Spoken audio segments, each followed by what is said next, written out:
We're good. Bismillahir Rahmanir Rahim. Alhamdulillahi Rabbil Alameen. Wassalatu wassalam ala al-mab'uthi rahmatan lil-alameen wa ala alihi wa sahbihi ajma'in. Allahumma adkhilna fi anwari ma'rifati wal-ilm wa akhrijna min dhulumati al-jahli wal-wahm. Ya Rabbana. We begin always with the name of God, the gracious, the merciful. We exalt Him. We ask Him to send His peace and blessings and mercy upon His final messenger, Muhammad, the son of Abdullah.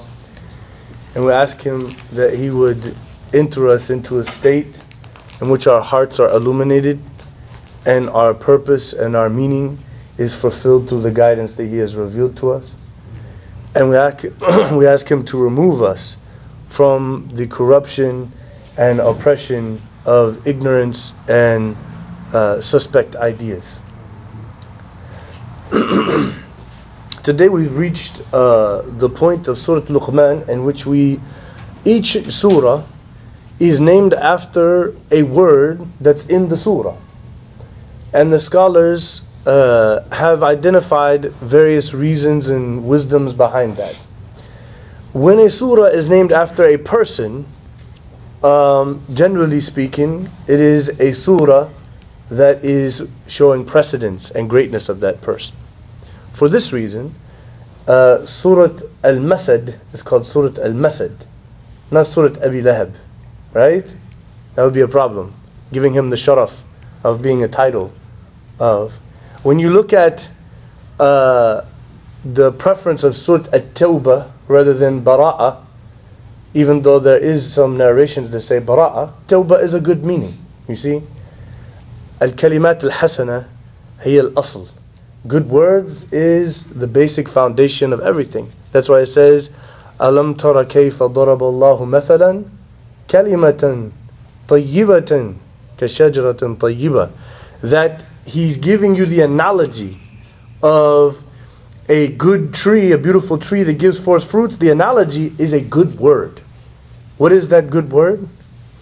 La ilaha illallah. That there is no deity, nothing worthy of worship other than God. So this is a good word. Because words, as we will see in our discussion today, they reflect what's in the heart. The heart is the reservoir for who you are. It's your core. So when people have foul words or harsh words or backbiting or slandering, that's because of something crooked, something dark in their heart. It's reflecting that. So we'll see that to come. Surat Luqman is obviously named after a famous person named Luqman.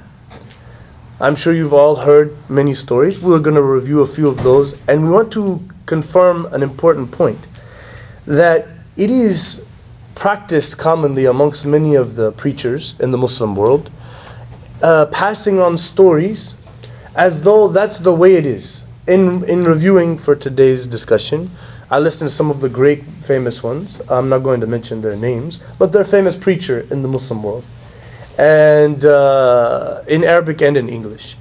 And only a couple of them out of the 5 that I listened to are what we call objective and fair in narrating events.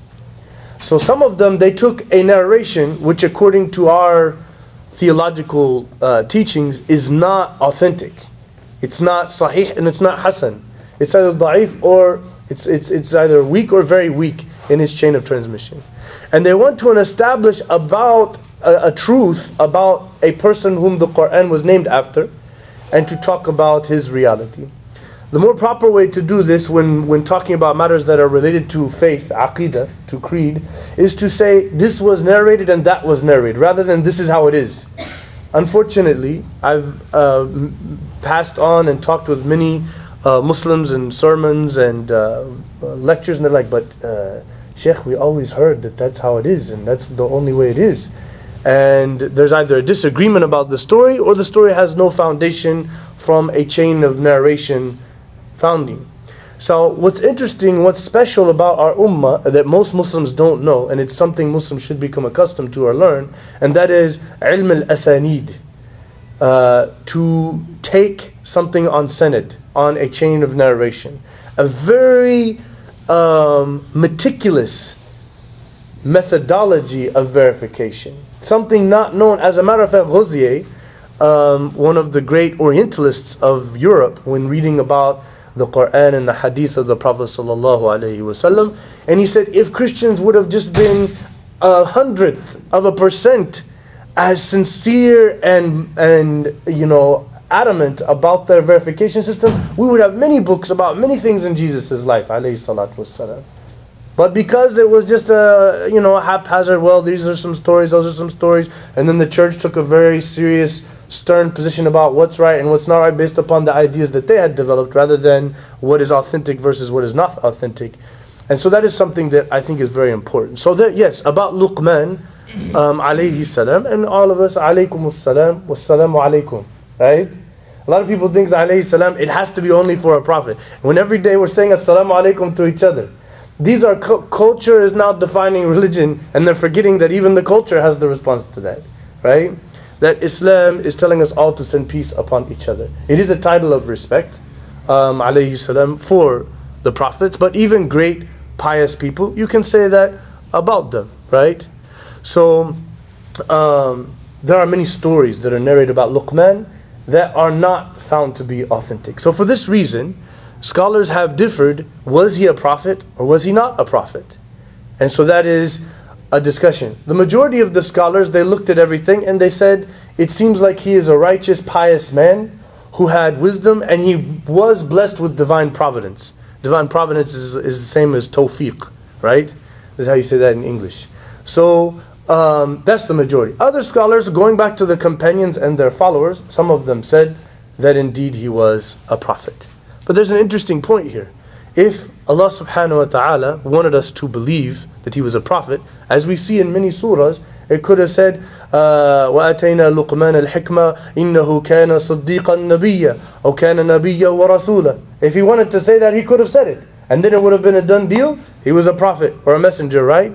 But he doesn't say that. And there's a very important reason. Because Allah subhanahu wa ta'ala wants to open the door for wisdom up for all of us. Because it happens when people see prophethood, we know, is prophethood open for all of us? Isn't it true that many people, when they look at the life of the Prophet sallallahu alaihi wasallam, they say, well, he was a prophet. I could never do all of that. Praying every night and all of this and all of that, right? It seems above and beyond me, right? So really what's happening here is, you might want to put a... so a flip-flop right there. Yeah, put a flip-flop. That's what I did. I don't know, somebody... Jazakallah khair. Yeah. So he wants to open the door and tell us that anyone can have wisdom. And we're going to see today just how important wisdom is. And it is so crucial to a Muslim that the Prophet ﷺ said, Al-hikmatu dalatul mu'min. Right? Al-hikmatu dalatul mu'min. Now, many of you that know the Arabic language know the word dal. Its original meaning is someone who's astray. But dalla is the goal of your journey, that you are wondering and you're searching with persistence for this thing. That's your dalla.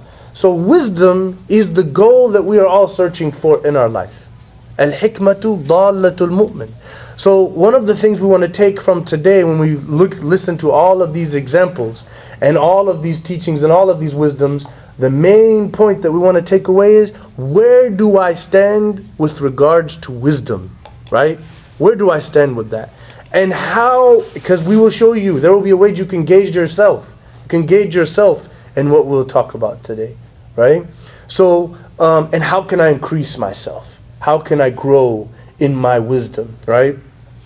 So, most of the historians, they said the strong agreement is, and this even goes into some non-Muslim historians, and it's going to be an interesting point that some of you who studied ancient Greek literature, and some of you that know children's tales that have a moral value to them, that he was indeed a northern Ethiopian or Sudanese, Nubian man.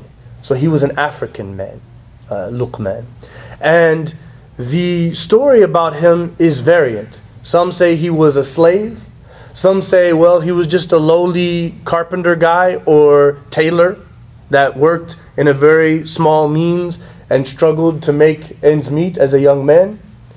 Other narrations are telling us that either he went from one of those levels, which many of them seem to emphasize that he was actually a slave, and we'll talk about one story that some scholars have noted may have led to his greatness, touching on his name, the Wise, is that he became the actual judge in the time of the kingdom of David, alayhi salam, the Prophet Dawood. So that when David alayhi salam had this big empire, the Israelite empire, he was one of the respected qudah, the judges in there.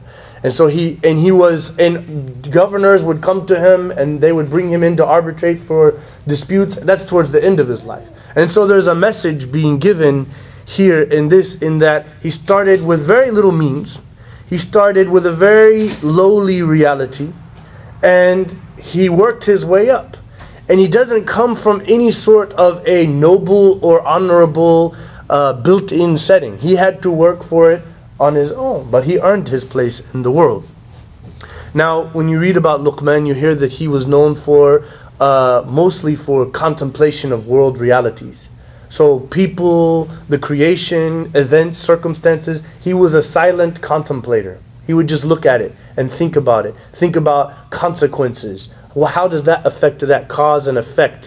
What is that place in the world? What's the benefit? What is the need for this and that? How could that properly be done better? What is the problem with this? What is the problem with this people or those people and so forth, right? And he was also known for a strong standard of worship and prayer. And whenever he worshipped, he tended to remove himself from the people. He was not seeking people to look at him and say, oh, look at the pious guy.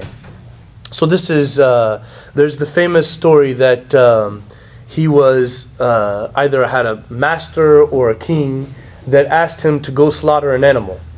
Go slaughter an animal for me, Luqman. And he says, okay, Hadir, yes sir. And he says, and bring back the best of the meat. He says, okay. So he goes and he slaughters the animal and he comes back with 2 pieces of meat and he says, what is this? He said, that's a heart and that's a tongue. It's like, what? You know, I don't know, it looks like the king was more like an American. We don't eat those type things, right? They're insides, give me some flesh, right?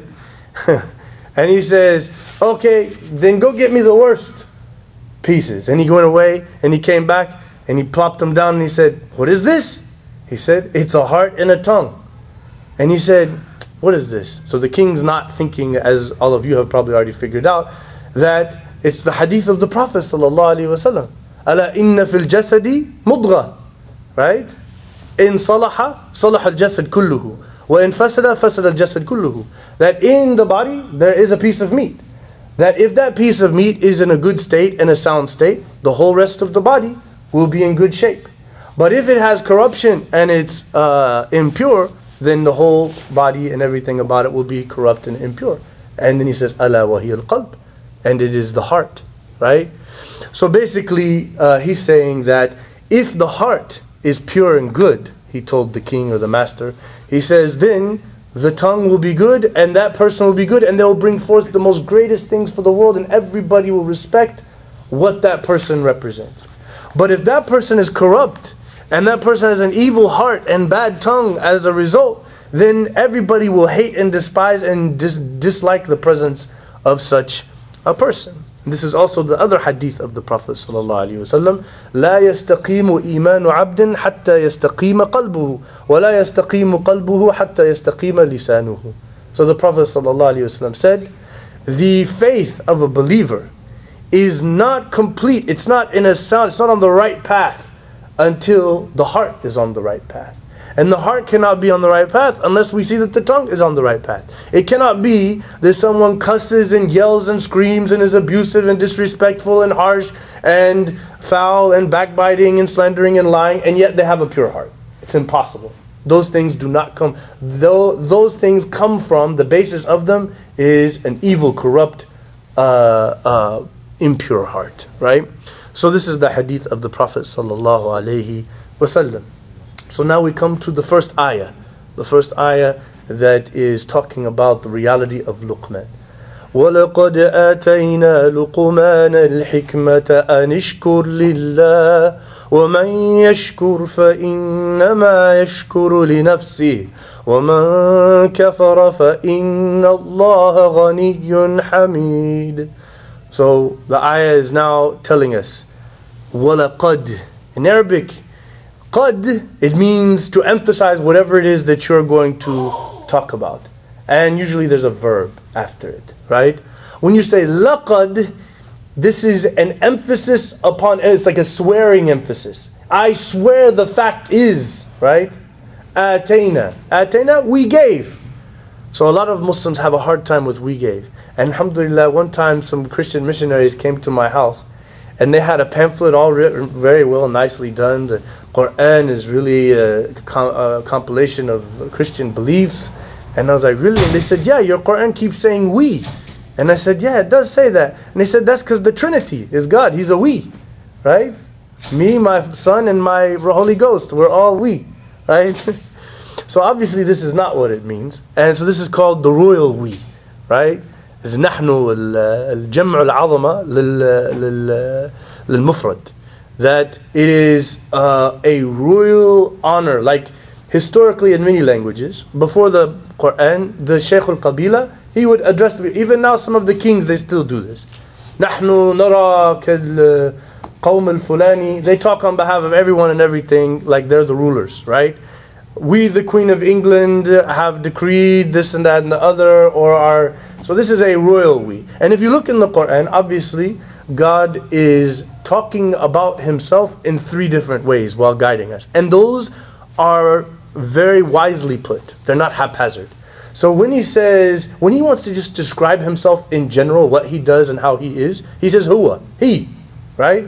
This is the one that you are receiving this revelation. He is the one, right? When he wants to talk about a very amazing, powerful representation of his ability, he says, nahnu, nahnu. And wisdom is probably the most powerful thing a human being could ever achieve in their life, right? It's what made a slave man go from being a slave to the judge who is in the court of David's respectful governorate and arbitrational committee, right? It's a very powerful thing, right? So this is nahnu is talking about that. Now when it says ana, if you look in the Quran, whenever God talks about I, he says I whenever it's a very special interaction between him and a prophet or him and us. When he wants to talk to a prophet, like in Surah Taha, when he told Moses, I am your Lord coming from the burning bush, right? And so this is because he wasn't sure what was happening, right? So God introduces himself in direct speech to him that he's hearing and feeling that I am the one who is the Lord of the heavens and the universe. I am the one who there is no God except me, right? So this is the 3 different usages in the Quran. So it says, لَقَدْ آتَيْنَا لُقْمَانَ. Because here's what's interesting. As we'll see, there are different discussions as to who was Luqman from a historical, universal or international perspective. But he was a figure that was in Arabic literature and Turkish literature and African literature before the Quran was revealed. So this is emphasizing the universality of Islam. A lot of Muslims got it in their mind that the Prophet Muhammad ﷺ is like the only prophet. And Islam is something that's in Arabic and it's an Arabic religion. Muslims get this idea because of all of this very narrow focus of cultural reference of where the revelation was coming from, forgetting that every language anybody ever spoke had a prophet and the prophet was teaching them in that language, and it was all equally guidance from him. Maybe it wasn't as comprehensive and final and preserved as the Quran, which makes it stand aside from previous revelations, but indeed they were all divine guidance with divine wisdom. وَإِن مِّنْ أُمَّةٍ إِلَّا خَلَا فِيهَا نَذِيرٌ وَلِكُلِّ قَوْمٍ هَادٍ. All nations had prophets, and there was never a nation that did not have a warner that was sent to them. So here, Luqman, his story, God is owning it. God is saying, anybody who achieved anything, you heard some great stories about Luqman? Yes, I'm the one who blessed him with that. And we'll talk about a narration that that led to that reality. So that's the basic meaning of Atayna Luqman al-Hikmah. Anishkur. In Arabic, when you say Anishkur, it doesn't make sense in Arabic to say وَلَقَدْ آتَيْنَا لُقْمَانَ الْحِكْمَةَ أُشْكُرُ اللَّهِ. this is a broken, you don't talk like that. It sounds like it would work, okay, but the flow is anishkur. So it is masdar mu'awwal. It is like saying shukrullah hujuban. وَلَقَدْ آتَيْنَا لُقْمَانَ الْحِكْمَةِ shukrallahi wujuban alayhi wa ala an-nas jami'a. So the Quran is saying that it is an obligation to give thanks and have gratitude to God. So that's the linguistic meaning of this. And then he says, وَمَا يَشْكُرْ فَإِنَّمَا يَشْكُرُ النَّفْسِ. This is called jumlat shart. It's a conditional clause.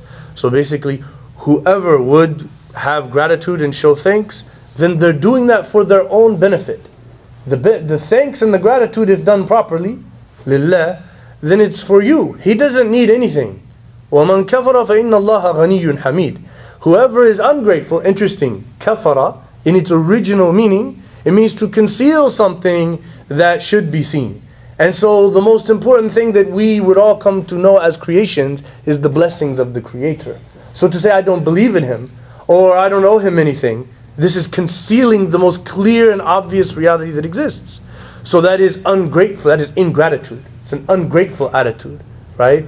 It's the same with parents. You know, the aq is the one who's completely trying to separate themselves from the right of their parents upon them. So this is the linguistic connotation of that. Ghani, that he is free of any need. He's ghani, he's rich in and of himself. He has everything and he doesn't need anything. He just has full control of everything. Everything is his property, and he, out of his mercy, because that's his nature, he's giving other things the right to exist and appreciate and deal with and be blessed and favored by realities surrounding them, right? But he doesn't need anything from us.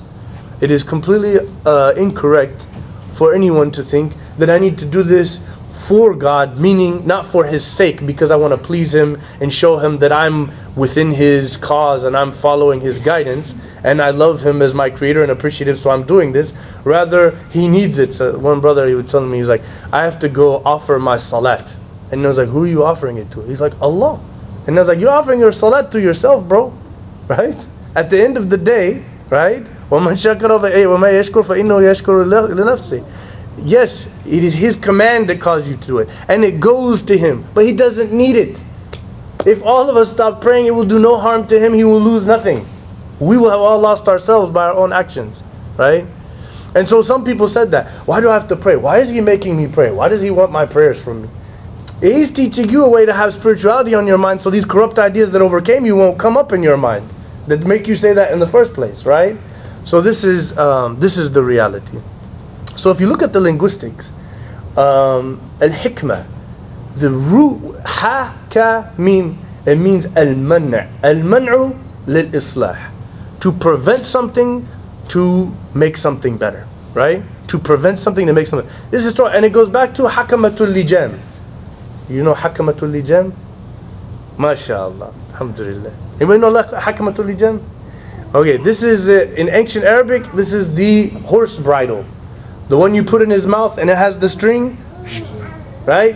This is hakamatul lijam.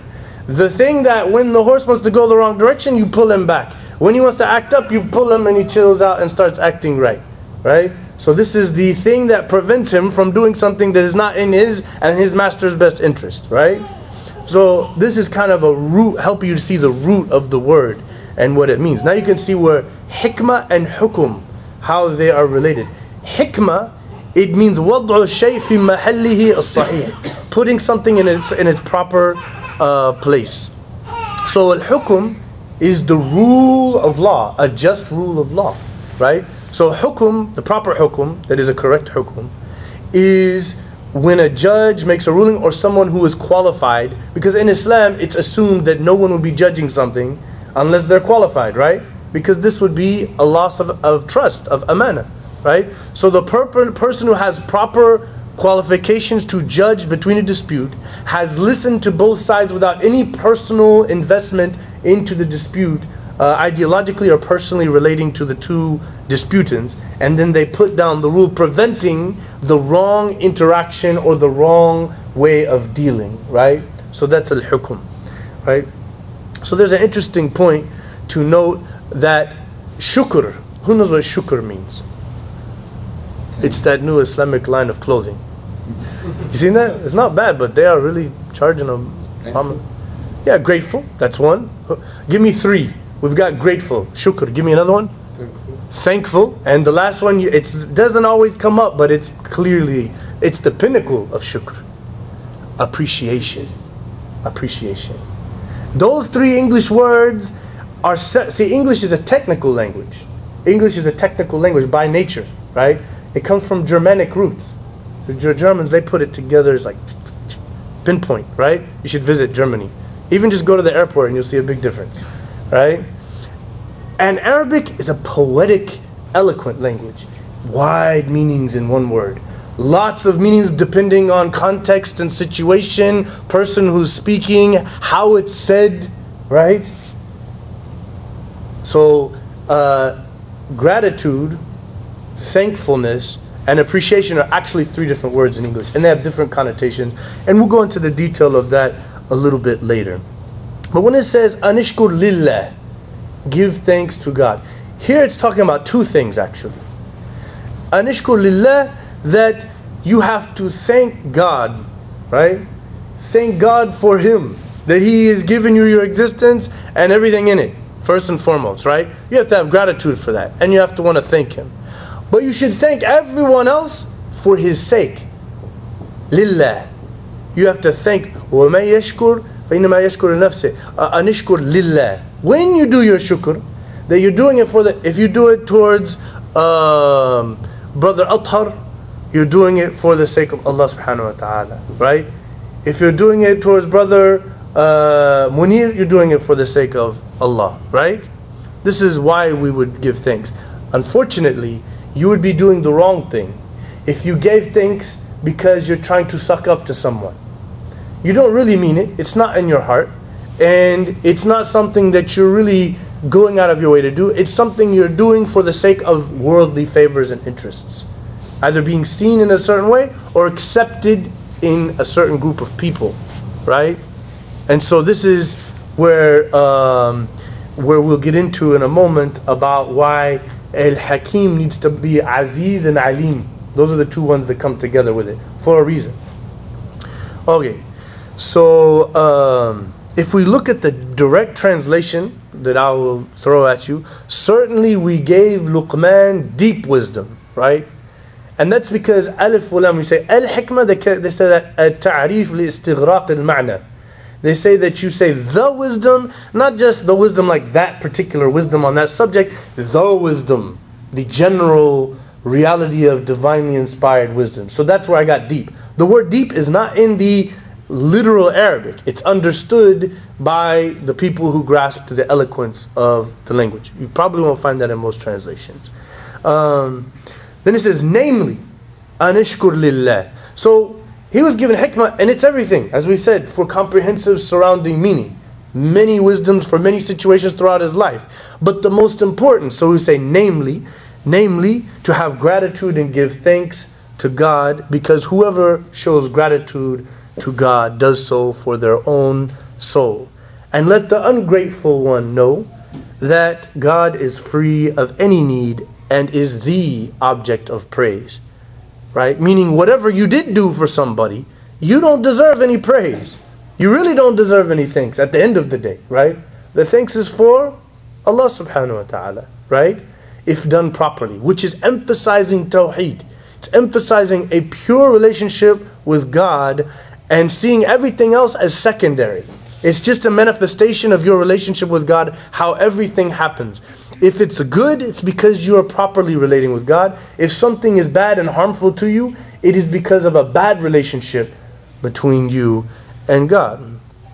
So if we look at some of the wise sayings attributed to Luqman.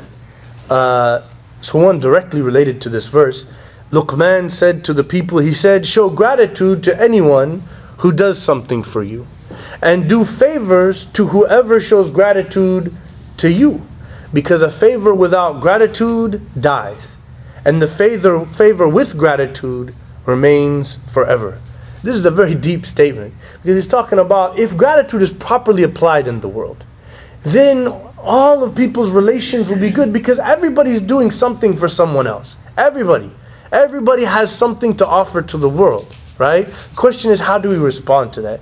How many of you saw this movie called Pay It Forward, right? Yeah, it's a good moral movie that this kid took it the other way. Somebody did something good and he felt so good about that he went and did 3 good things for 3 other people. And it actually turned into this amazing movement that if this idea was applied, it would fix all the world's problems, particularly if that reached up into Congress and the military and the economic echelons of the Rockefellers and so forth, right? Then we'd have a great world to live in, right? And that's the concept, is that we should be constantly aware of things that are being done, and we should go out of our way to not just be grateful that we had something given to us, but to be truly appreciative, to reflect on that, and to really feel that I now owe that person and others around me that beautiful divine trait of generosity and giving and mercy and compassion, right? This is why the root of Islam is based upon compassion. It's this giving of your time and wealth and circumstances for the well-being of others, even though you're sacrificing something you hold dear, right? And so, so that's that particular statement. And there's a hadith that narrates the circumstances, and it's actually quite ironic the way these circumstances happen. How Luqman became Al-Hakim and not necessarily Luqman An-Nabi, right? So the story goes that the angel comes to Luqman and he says, you have favor with God, so I'm giving you the choice. And there's 2 narrations. They both say you can have wisdom, deep wisdom, given to you as a blessing and emphasize providence from divine decree, or you can have prophethood, or in another narration, khilafah, that you would lead, say, after David or whatever. You would have leadership over the ummah, right? And so he said, the choice is yours. He said, I'm going to choose hikmah. And he said, why would you choose that? Most people that we know on planet Earth would have said, I would take prophethood or khilafah, right? And he said, but if I just took prophethood and khilafah and I'm not necessarily having wisdom, what if I make major mistakes in dealing with that and all these bad things happen as a result of my power that I do not know how to wisely deal with it? So I'd rather just be a common person who has wisdom than the person with all that power. You see the interesting, it's already there, right? It's just affirming itself in his decision, right? The tawfiq is already there, right? And so that's the statement about how he attained his wisdom. And then a man once came to him. He says, I noticed that everybody loves you in this town. Everybody respects you. Everybody thinks that you're a very special person, Luqman. Can you tell me how you've got this? And he said, a few things that I'm sure are very core to who I am that probably have something to do with this. He said, number 1, min qadarillah. First and foremost, giving his shukr lillah. As the ayahs started out, the hadith is confirming his understanding. First is the decree of God. It's a mawhiba. So, wahabanillah, that Allah subhanahu wa ta'ala has blessed me with this ability and potential and given me strength in it. And he said the second one, taharri sidq. It's very important. Muslims really need this. Worldwide, when I was reviewing for this, I saw some statements and going back to people narrating stories as though that's the absolute truth, and it's not true. It's not something that we can put our eggs in the basket saying that's the real reality of Luqman. But people are narrating because it makes a good story, right? And it entertains the people. It keeps the flow going, right? So taharri sidq means striving for truth and honesty, right?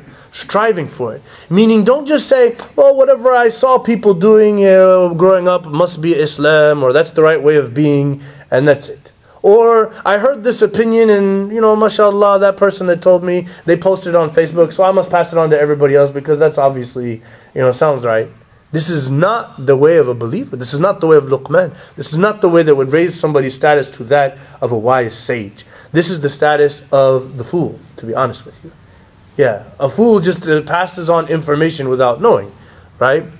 And so, taharri sidq means I'm always questioning things and events and circumstances and judgments and decisions and accepted norms and customs and things, and I'm starting to think, is that the right way? This is the only way you will find that there's a problem. You will not find there's a problem when you assume that human beings who are by nature full of mistakes and weaknesses and shortcomings, that they're just doing things right and there's no need to change. This is the fallacy of the conservative doctrine, The conservative doctrine saying, that's the way it is, the old ancient people, the scholars wrote in the books and that, this, that, and the other, and so that's what it is. That's the way our country was founded, and no, it should never be anybody make a decision otherwise. Well, you're saying that we're perfect. We reach perfection, and there's no need to fix something that may be wrong with us, right? So that's not from sidq, which does not lead to hikmah, right? You can only reach wisdom, which is above honesty, because you've sought to make sure that things are honest, even when it goes against what other people are saying in large groups is correct and the standard and the norm. He said, ada'ul amana. Ada'ul amana. The third thing that he said is making the most influence and impact in his having this wisdom is that he fulfills responsibilities and trusts in a very serious manner, right? Mashallah, yesterday I was working out in the little gym we have, and I happened to notice that there's this guy who always works out really hard, and he gets the weights and he stays real close to the mirror, and I heard this crash. And it turns out, because he drops them, and then the mirror got smashed, the bottom corner of it. And then I see him out of the corner of my eye, and then he just goes out, And so I've got my native deen and Maher Zain going, and so he thinks I don't know, right? So then there's another guy that used all these different things. He's one of those he's one of those super workout guys. He goes to every single one. I don't know how he walks the next day, And so then he went back and fixed everything and cleaned off everything and then left there. You see the one's Amin, one is a trustworthy, responsible person, and the other one is a person who you can't trust. And so he just went out and he tried to hide from his major mistake that's his fault, that he has to correct by his own responsibility, right? So, like we always tell our kids, if we go out, we're in a hurry, go to a fast food, not that we're eating non-zabiha or anything. But, we go out and eat a fast food, and so the issue is we have to leave that spot we took the way we found it, right? And if it was a little bit dirty, we're going to leave it better than the way we found it, right? This attitude of having a deep responsibility for everything that I do and feeling quite good. I'm going to be there at 7 o'clock, and then I'm seeing that it's 6:59 and I'm 3 minutes away. I'm going to try to balance the idea of speeding and possibly getting pulled over with regard to other people like, no big deal, I'll get there at 7:10. That is not the right, because you have now committed to a responsibility. You've given your word. It's been agreed upon what you're going to do, right? And so taking things very seriously and having a strong sense of trust and responsibility is what led Luqman to a great level of wisdom. And then he said, the last one, tarki ma la ya'nini. To get out of things that don't have that's not my business.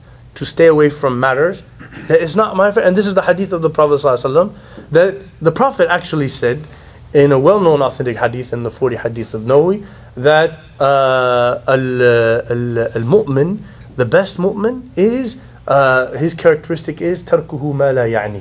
The best believers is those that they leave matters that is not their business. They don't go always getting into every conversation and throwing an opinion into something when it's not really there. You see people that, we start talking about religion and this, but that actually the opinion is that, where did you study Sharia? What are you talking about? But I know, Sheikh so-and-so said. That's not a deduction. You're not throwing down an opinion with a basis. You're just throwing something from thin air and throwing it out, right? It's one thing to discuss a matter to try to gather understanding with whatever minds are available, but particularly when you have someone who has correct inside judgment and professional understanding, you have to prefer that one to your own if you're going to, and you cannot assume yourself just for your own interests and own desires as more qualified, or the one it's your business and your concern. So then Abu Darda, when talking about Luqman once, he said, Luqman is the true story of what the potential of human beings is. He said, many people look at greatness as achieved through wealth, through power, through ethnicity, tribe, all of those things, status and all of that. He says Luqman had none of those things. He didn't even have physical beauty. The narrations say he was not a very good looking man, to the extent of one guy looked at him and he says, you look black and ruggedy. And he says, I may look black and ruggedy to you, but my heart is white and sound and pure. So He's just helping him to see the true reality. So Luqman, because of what he achieved, because of his effort internally and externally in his reality, now his memory is with all of us. Now many thousands of years after him, we're all talking about him. How many of you ever heard of Aesop? The fables of Aesop. Yeah. So if you go through a lot of the annals of history of Greek literature, you will find that Aesop was a famous slave from Ethiopia who became a very influential person and a judge and things like this, right? Very interesting. And so some of the Orientalists that I read, they are assessing that Aesop was indeed talking about Luqman, and those indeed are the same person. So here's some Aesop quotes that come from the tales of Aesop. First it says, gratitude is the sign of a noble soul. Nobility, honor in you is that you show gratitude when it's needed. Whoever is not grateful to people and what they do, surely they are not grateful for the one that created those people and facilitated the reality that blessed them. The famous one, united we stand, divided we fall. The original one is Aesop. We hang the petty thieves, and we appoint the great ones to public office. This is Aesop. After all is said and done, most was said and not done. The Aesop. It's very, very wise stuff. Better be wise with the misfortunes of others rather than by your own. Meaning, before you keep making mistakes, make sure you learn of all the millions of mistakes you see every day. Make sure you learn from that before you become that mistake. Let's learn from these mistakes and not become the mistake. He said, it is vain to expect our prayers to be heard if we do not strive for what we pray for.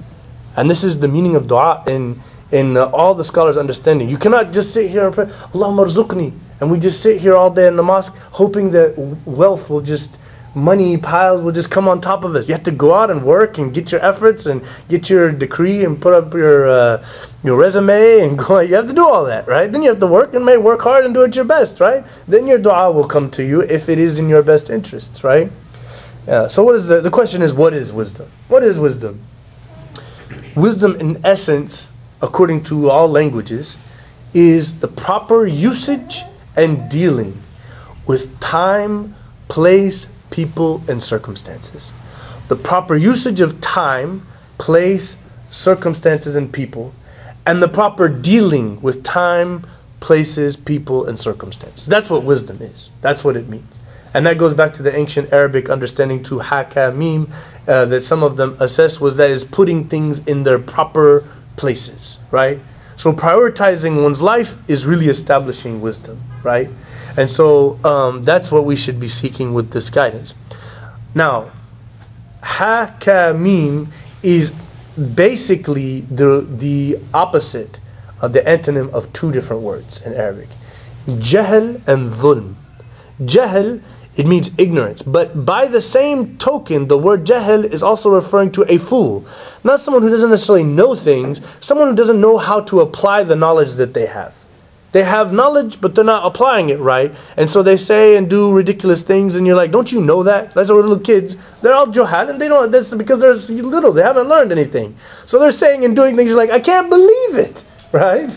Anybody who has kids knows that, you know, as Bill Cosby calls it, it's the brain damage of children. There's not brain damage, but clearly they have not gained the ability to assess how to properly use the knowledge that is there. They know right from wrong, but how to do it and what's the best way and time and what to do first and all of that, they have a major conflict of interest, because wisdom is gained by khibra, by experience and by process of interaction. And then dhulm. So directly, hikmah is the opposite of jahl. Wisdom is the opposite of ignorance, right? Because wisdom means you know something and you're properly applying your knowledge, right? If you're ignorant, you either don't know something or you don't know what to do with the knowledge that you have. But secondary opposite is dhulm. Because if people don't do things the right way and they do not apply knowledge correctly, they're going to oppress people. In my humble assessment, according to what the scholars that I learned from, most of the people who claim Sharia, that they're applying Islamic law, their big mistake is not knowing how to apply the knowledge that they have. They don't understand how, and that's why they said, hikmah is both ilm turathi wa khibra maydaniya. You have to deal with the situation of people in applying the knowledge. If you, as one of the sheikhs said, he said, a lot of the people, they're treating Islam like a book that was written 1,000 years ago by a guy in a place 10,000 miles away. And he's got the book right here. And then many things are happening. People ask him, what to do about this situation? So he turns the page and he says, this is the rule. Here's what we do. And he cannot remove the book to see how to properly apply in the reality in front of him, right in front of his eyes or her eyes, to deal with that situation, simply because that is a lack of hikmah, not a lack of knowledge. Some of them memorize so much and learn so many things. But the problem with the world today, and why many of the seculars are growing, is because they're looking at the way people are dealing with Sharia, and they're like, those are the scholars you want to rule us?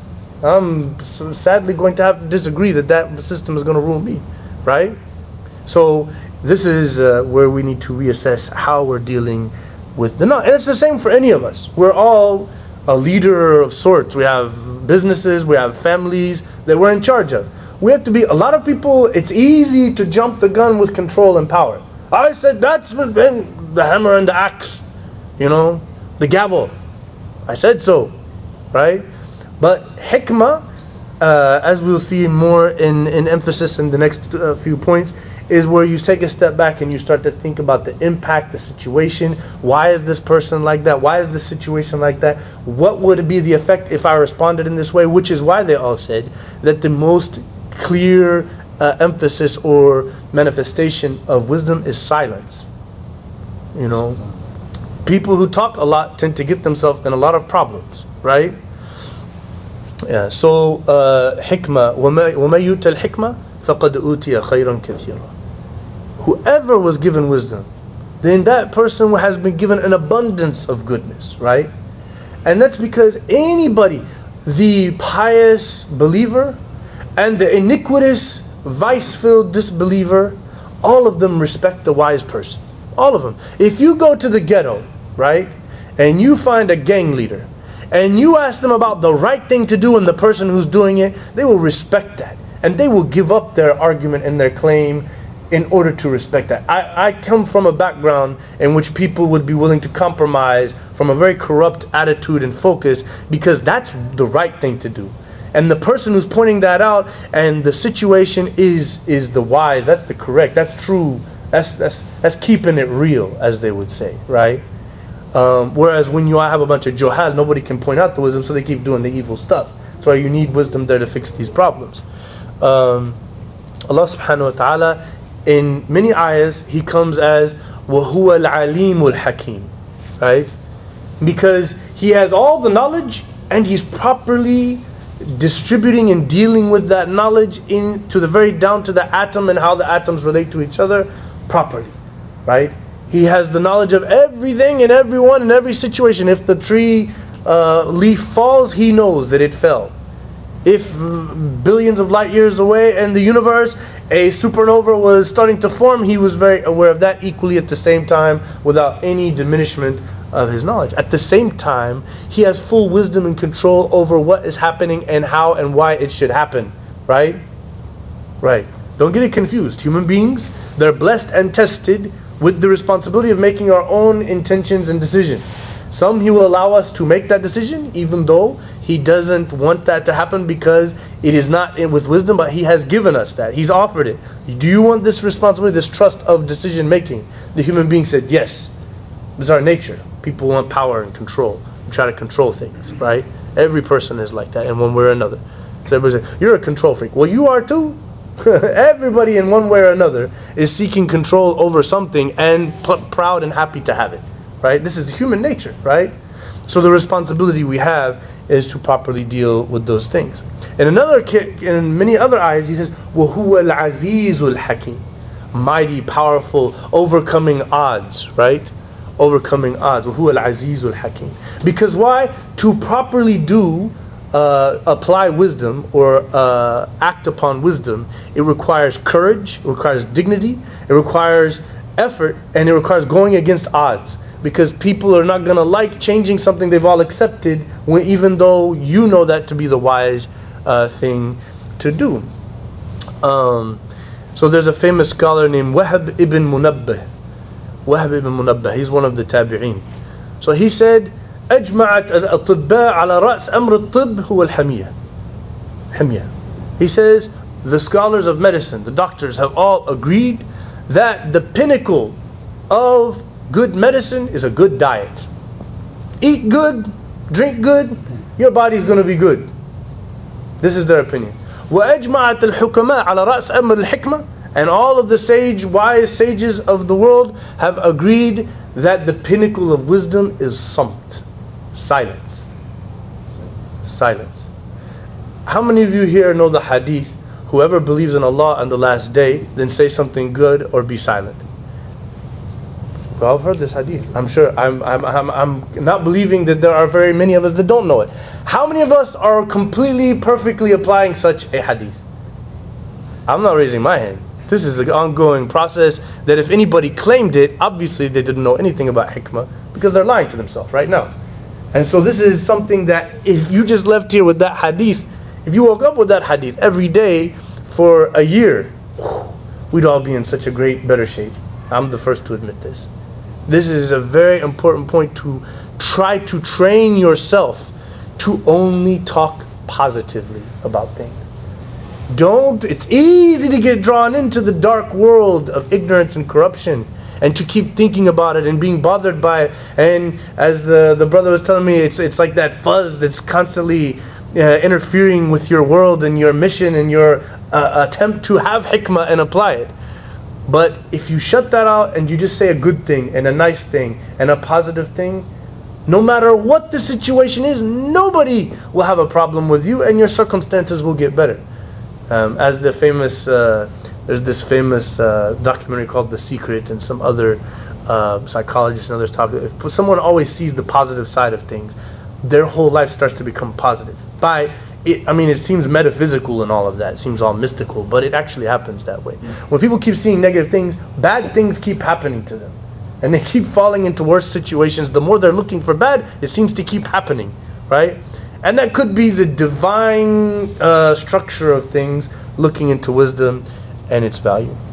So look, in the classic era of ancient Greece, Plato defined the 4 cardinal virtues. And in commenting on the Injil, the life of Jesus ﷺ, the famous Saint Ambrose, he confirmed what are the 4 cardinal virtues. Every single one of them is an application of the word hikmah. It's interesting. The first is prudence, the ability to judge between actions with regard to appropriate actions at a given time. The scholar said, لِكُلِّ مَقَامٍ مَقَالٍ. For every situation is a proper statement and the way to deal with it, right? Maybe there's the right thing to say, but that's not the right time to say it, right? This is something huge. The next one is justice. As we said, justice is the opposite of oppression, isn't it? And injustice, which is what hikmah is doing indirectly. The perpetual and constant will of rendering to each other their rights. Temperance or restraint.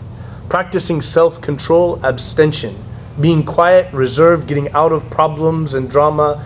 You hear people say that she's a drama queen. You don't want to be around that person, do you? Right? And we should not ever want to be that person. When somebody told you that, you're a drama king, right? You should not go, man, taqillah, why are you telling me? You start thinking, maybe I should fix the way I'm acting. I'm now alienating people, right? Could be. Or as one brother said, maybe you're not intending to do that, but that's how they're perceiving it. I mean, you want, and that's a control issue. You want things to be understood the way you understood them and in proper context. Not everybody sees it that way. So wisdom would dictate that you will start to adjust things because of how people are perceiving things, not necessarily what was said, but how they saw that, how they understood it, right? Fortitude, forbearance, endurance, and the ability to confront fear, uncertainty, and intimidation. Ibn al-Qayyim, rahimahullah ta'ala, he said there are 3 aspects of gratitude. 3 aspects of gratitude. Anishkur lillah. We're talking now about shukr again, right? There are 3 manifestations of gratitude. He said the first one is the tongue. The first one is the tongue. If you go back, what was the first words of Jesus? Inni Abdullah. He's just grateful to be here. He just been created, he came out of his mother, he comes, and they said, you and this and that, and slandering Mary, how did you bring over, you weren't married and this and that. And she was told, don't say anything, just point to the child. She pointed, she doesn't know what to expect. He could have said anything. But he said, I am the servant slave of God. That's what I am. That's my reality. Right? That's gratefulness. I'm thankful to be here, guys. Ahlan wa sahlan. And it was a huge miracle that everybody was looking at. They were like, wow. And that was gratitude being expressed. It's so easy to say, to give thanks by the tongue. Somebody might say, why didn't we start with the heart? The heart is a much more difficult thing than, because people can be fake with the tongue. A lot of people are fake with the tongue. And that's where the process of wisdom is, when you want to keep sincere and honest, but yet you want to try to have wisdom, but you don't want to be fake. You see what I'm saying? So this becomes a very tough seesaw that you're dealing with, right?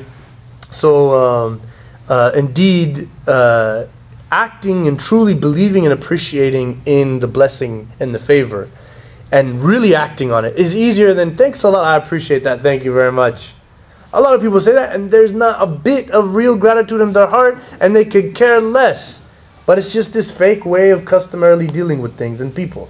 You get no reward, nor do you have any wisdom or true gratitude in your life, because you have not really assessed things. That's where appreciation is the pinnacle. So the second is the heart, as we said. يَوْمَ لَا يَنْفَعُ مَالٌ وَلَا بَنُونَ إِلَّا مَنْ أَتَى اللَّهَ بِقَلْبٍ سَلِيمٍ. That on the Day of Judgment, it doesn't matter how much money you have, wealth, family, kids, tribe, that will not benefit anyone. Whoever comes and their heart is pure. They don't have arrogance, they don't have greed, they don't have oppression, they don't have lust. They don't have these things in their heart because they've removed them and purified their heart, because they took a good look inside. What is important to me? What am I thinking about a lot? If you're thinking about it a lot, that means it's in your heart. If it pops in your mind and goes over astaghfirullah, that's not something in your heart, that's whispers from shaitan. You have to understand the two. One that someone thinks about a lot, that's something that became part of who you are, because it's occupying rent-free space in your head. Obviously you want it there. Why would you put somebody in your most important building, your mind, if it wasn't important to you, right? And how do things become important to somebody? Because they embrace them, they spend time with them, they desire them, right?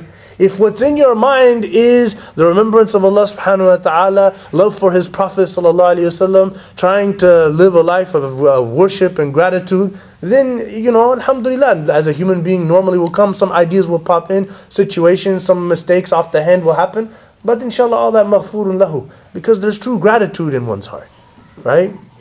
There's true gratitude in there. The qalb salim, what it is going back to the positivity. The hikmah and thankfulness are very much related, because the person with a sound heart is always seeing the good in everything. They're being grateful for all of the greatness and goodness that's around them. And obviously actions is the final translation of gratitude. When someone's living a life of worship and servitude, and the focus of their life, the most of their day, most of their circumstances are governed by some Quranic guidance or example of the Prophet sallallahu alaihi wasallam. So we'll just finish on this. It says, وَإِذْ قَالَ لُقْمَانُ لِابْنِهِ وَهُوَ يَعِظُهُ يَا بُنَيَّ لَا تُشْرِكْ بِاللَّهِ إِنَّ الشِّرْكَ لَظُلْمٌ عَظِيمٌ. It says, once Luqman was mentoring his son, and he said, my dear son, don't associate others with God. Indeed, false deification is the worst injustice. Right? So in this ayah, the first point it says, وَإِذْ قَالَ لُقْمَانُ لِابْنِهِ. And when, and remember, and the time happened. And the feeling the Arabic reader is getting, when they're getting this is, it's something common. It's something that happens a lot. Moral discussions with children, real sincere oversight of care of the one's morals. Right now, unfortunately, we're in the generation of very superficial parenting. We get a video game, we get an iPad or a computer, and we just let them go. And every now and then there might be a small interjection, but there's not a regular concern. We give kids money and let them go here and there and elsewhere. We don't know where they're going and who they're with. So, but this is freedom. Well, Islam is teaching that freedom first and foremost is understanding your bounds and your limits. وَمَن يَتَعَدَّ حُدُودَ اللَّهِ فَقَدْ ظَلَمَ نَفْسَهُ. Whoever would go outside of the bounds of understanding that this life is not Jannah, and you do not have full desire freedom in this world. It is the point of this world that we are rejecting and replacing our desires with the divine guidance and wisdom in our life, so that we can prove that we are in submission to the Creator that created us, grateful for Him creating us, and living a life in which we would prefer Him over ourselves, thus earning our right of eternal perfection in His presence. So, this was the practice of Luqman. His example, starting off his interaction with his kid, was a regular moral discussions that are very comprehensive and very fair and interactive. And so then he says, "La tushrik billah." When you say "ya bunay" in Arabic, I'm sure some of you have heard "yabni." Yabni is a little bit harsh. My son. Get over here. When you say "ya bunayya," it gives, and this is latafa bil-lugha. This is rifq. My little son, my dear son. It's a nice way of talking to your child, because guess what? He's about to rebuke him. So the lesson we're being learned in the method of dealing with our kids: if you want to tell your child don't do something, don't start out angry and upset and overbearing. You have to be like, "Dear son, let's talk about this for a minute. Come on, little man, let's sit down and hash this one out. Let's take a look at the real impact of things here. I want to make sure you understand what's in your best interest. What do you think why you are doing this, or why you should do that? Let me tell you what I have to say," and so forth, right? This is a kind and loving affection. And then at the end it says, "Inna shirka la dhulmun azim." So shirk, I've come to realize, many people say it means polytheist, mushrik polytheist. It's not just polytheism. Polytheism literally means, in a very technical term, to worship more than one God. But if you misunderstand God Himself, the one and only God, okay, then you have shirk, right? If you are applying an idea, it is some sort of shirk to, for example, think that you are free of the need for His comprehensive guidance. So now you're really kind of empowering yourself.